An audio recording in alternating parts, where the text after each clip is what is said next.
With an industry hell-bent on making Call of Duty clones for the past decade, everything in the FPS genre was starting to feel a little stale. And with the huge success of the Modern Warfare games, that trend wasn't about to change, with even some of the classics of the genre, like the Wolfenstein franchise, falling in line to their new Call of Duty overlord. One game would stand up to this trend in a way that would ripple through to the next generation of consoles: the cel-shaded, artistically styled cooperative first-person looter-shooter, known simply as Borderlands. Now, the Borderlands games weren't always the vibrant, colourful worlds that we see today. Initially, Pandora looked a lot more dull and drab, with a dirty looking colour palette. But with the large-scale release of Fallout 3 taking the reins for the dreary apocalyptic look, along with a few early complaints from testers, the first visit to Pandora was in need of a facelift. Thankfully, the team at Gearbox decided to shift massively, creating a unique look for the game world that would pretty much stand the test of time. The choice for the colour palette change and the emphasis on the cartoonish cel-shaded art style really made Borderlands stand out from the pack, which for the past decade had been trying desperately to capture a realistic, gritty look.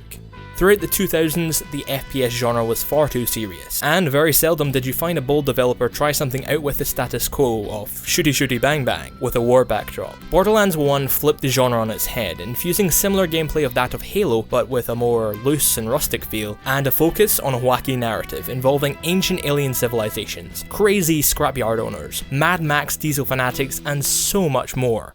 It breathed new life into a seriously stale genre, with the focus being on fun, taking the piss, and just generally having a laugh with your friends, utilising the 4-player online or split-screen cooperative feature, which was starting to fade away in modern gaming.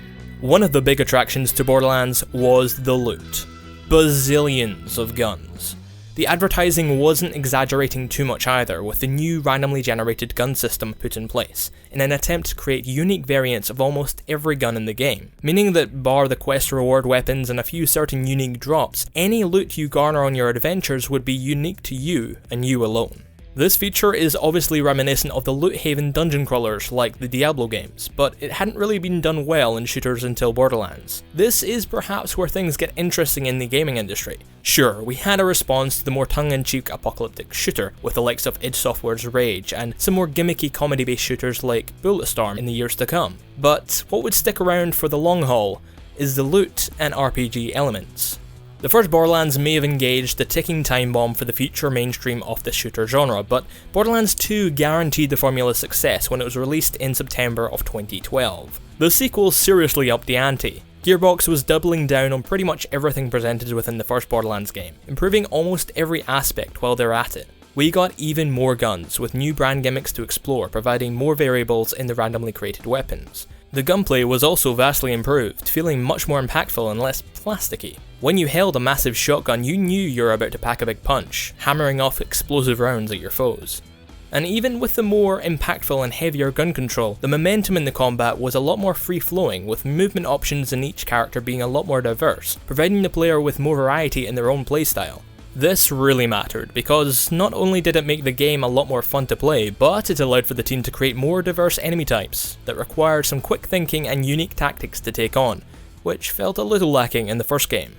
Along with the 879 gajillion more guns and the improved gunplay, the role-playing opportunities were a lot more present in the second installment, with a lot more class variety over the first. Sure, the first was really testing the waters of the genre combo, but rolling with a turret, Lilith with her fast face-walking, Mordecai with his blood-winged bird, and Brick, well, just punching fools with his knuckle dusters, isn't exactly that creative. The skill points also didn't really change too much in the first either, other than the numbered effects of your general skill, whereas the second seriously improved the whole system, providing a further depth to the 3 branches of the tree, allowing for players within the same class to still be unique in what they bring to the table. The classes themselves are also a lot more creative, and honestly, even some of the games that have tried to replicate what Borderlands did have not come anywhere near Borderlands 2 in this department. If you wanted to be a magic lady who chucked your enemy in the air, combusting them into a pile of acid goop or bursting flames, you can. Want to raise a floating mech from the ground? Go for it. Want to turn invisible and slaughter your foes like a true ninja? Zero chances of me standing in your way. Oh, and you know the guy from the cover? The Psycho? Want to be one of those and charge at your foes screaming vulgarity? Fuck yes you can. If you even prefer the safer commando healer, Axton is there to pick up the slack as the variant of perhaps the most popular playable character from the first game. Borderlands 2 pretty much had everyone covered, allowing for you to approach every situation with your own unique playstyle. Smash cut to a few years later, and we see a new generation of consoles coming out, with a new type of game, the perpetual looter shooter, where an almost endless grind is presented to the player for limitless content.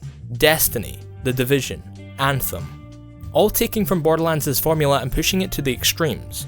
I'm certainly not saying there aren't good things within these games. For instance, the level of detail within the Division 1 and 2's world is brilliant. However, the way the whole narrative and gameplay experience was set up really lets the game down, and ends up just being another grindfest, with the same firefights happening but just in a slightly different zone. Although Gearbox is now its own publishing brand, and Take-Two is one of the largest corporations within gaming, to me, the Borderlands games always felt like they had their own niche level of charm to them, whereas this new wave of very dull shooter-looters feels, well, a knockoff from the real thing. Borderlands still stands tall with its unique art style, gunplay, and weapon variation being above and beyond the more realistic looking yet tiresome equivalents from the likes of EA, Ubisoft, and Activision. I may be stating that Borderlands revolutionised the shooter, but I'm not 100% sure whether it was for the better. I love the first few Borderlands games with all my heart, but the games that the series has spawned elsewhere lacks passion and oozes corporate greed, especially with the loot box craze that's been circling. In a weird way, Borderlands could be to blame for the oversaturation of open world games and shooters forcing RPG and loot mechanics into their games, so they can reap the rewards of microtransactions. Although the Golden Chest was never pay to play and wasn't the first to do it, it was certainly presenting a monetization option that clearly other companies have pounced on, but I digress. Borderlands in a way has changed the landscape of the shooter market over the past decade in its own little way. Do you think it's for the better? Because I'm really not sure. However, I will be following up this video with a part 2 on how the Borderlands series could have been enhanced later on in this week, so make sure to hit that bell and stick around. My name is Andrew or Stalli111, and I'll see you on the next video. Bye bye.